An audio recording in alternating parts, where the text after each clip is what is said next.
નમસ્કાર દર્શક મિત્રો, ધ લોકસત્તા શોમાં આપનું સ્વાગત છે। વડાપ્રધાન નરેન્દ્ર મોદી યુરોપિયન દેશ પોલેન્ડના પ્રવાસે છે।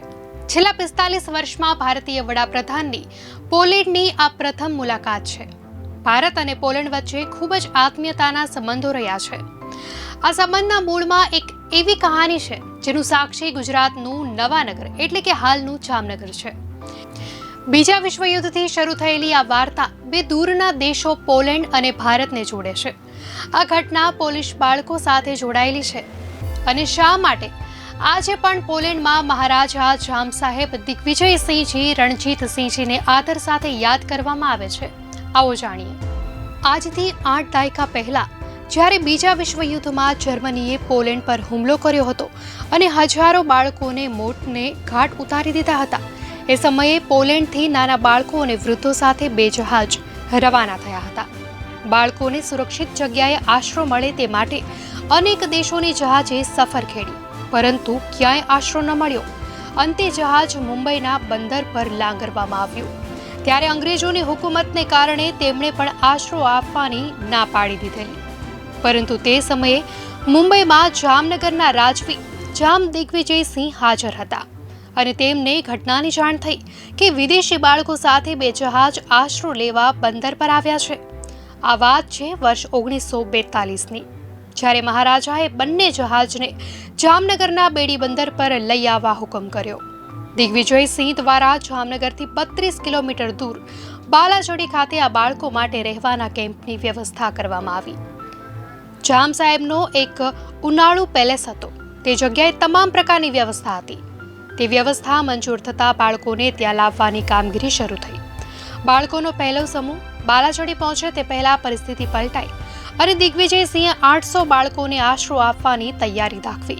પોલીસ બાળકોને શરૂઆતના દિવસોમાં જમવામાં ખૂબ તકલીફ પડતી હતી, ત્યારે જામ સાહેબે તેમના માટે વિદેશી કૂક અને ખોરાકની વ્યવસ્થા કરી આપેલી। જામ સાહેબ દ્વારા બીમાર બાળકોની સારવાર અર્થે ડોક્ટરની પણ વ્યવસ્થા કરાઈ હતી। પોલીસ બાળકોના બાલાચડી ખાતે વસવાટ દરમિયાન મહારાજા અવારનવાર અહીં મુલાકાત લેતા અને બાળકોની સાર સંભાળ પણ રાખતા। તેઓ બાળકો માટે મીઠાઈ અને ભેટ સોગાદ પણ લાવતા। આ દરમિયાન બાળકોને અજાણ્યું ના લાગે તે માટે પોલેન્ડના તહેવારોની પણ અહીંયા ધામધૂમથી ઉજવણી કરવામાં આવતી। પોલીસ બાળકો તેમને પ્રેમથી બાપુ કહીને બોલાવતા, જેનો અર્થ પિતા થાય છે। બીજા વિશ્વયુદ્ધની સમાપ્તિ પછી પણ પોલેન્ડમાં સ્થિરતા નહોતી આવી। સામ્યવાદી સરકારને કારણે હજારો લોકો અને બાળકો ત્યાં પરત ફરવા માંગતા ન હતા। દિગ્વિજયસિંહ જાડેજા કેમ્પ કમાન્ડન્ટ તથા બાળકોના સંરક્ષકની મરજી વિરુદ્ધનું કોઈ પગલું લેવા નહોતા માંગતા। એક તબક્કે ભારત સ્વતંત્ર થવાનું હતું, એટલે બ્રિટિશરો સહિત તમામ વિદેશીઓએ દેશ છોડવાનો હતો। નવેમ્બર 1946માં કેમ્પ બંધ થયો, ત્યારે ત્યાં 300 જેટલા બાળકો હતા। આવા સમયે બાલાચડીના બાળકોને મહારાષ્ટ્રના વલીવાડે મોકલવામાં આવ્યા। ત્યાંથી 2 વર્ષમાં લગભગ તમામ બાળકો ભારત છોડી ગયા હતા। એશિયા આફ્રિકામાં આવેલા બ્રિટનના 22 સંસ્થામાં તેમને આશ્રય અપાયો હતો। જ્યારે ગુજરાત અલગ રાજ્ય તરીકે અસ્તિત્વમાં આવ્યું, ત્યારે જામનગર ખાતે સૈનિક સ્કૂલ શરૂ થઈ। વર્ષ 1965માં તેને બાલાચડી ખાતે ખસેડવામાં આવી। કેન્દ્રનું સંરક્ષણ મંત્રાલય તેનું આશ્રયદાતા છે। પોતાની ઉદાર વૃત્તિ બદલ મહારાજા દિગ્વિજયસિંહે ક્યારેય કશું નહોતું માંગ્યું, પરંતુ પોલેન્ડ સ્વતંત્ર થાય એટલે એક રસ્તા સાથે તેમનું નામ જોડવામાં આવે એવો વિચાર તેમણે પોલેન્ડની સેના જનરલ સમક્ષ રજૂ કરેલો। જોકે તત્કાલીન જામ સાહેબની આ ઈચ્છા તેમના જીવનકાળ દરમિયાન પૂરી ન થઈ। વર્ષ 1989માં જ્યારે પોલેન્ડમાં બિનસામ્યવાદી સરકારની સ્થાપના થઈ, ત્યારે રાજધાની વોર્સોના એક રસ્તાને દિગ્વિજયસિંહનું નામ અપાયું।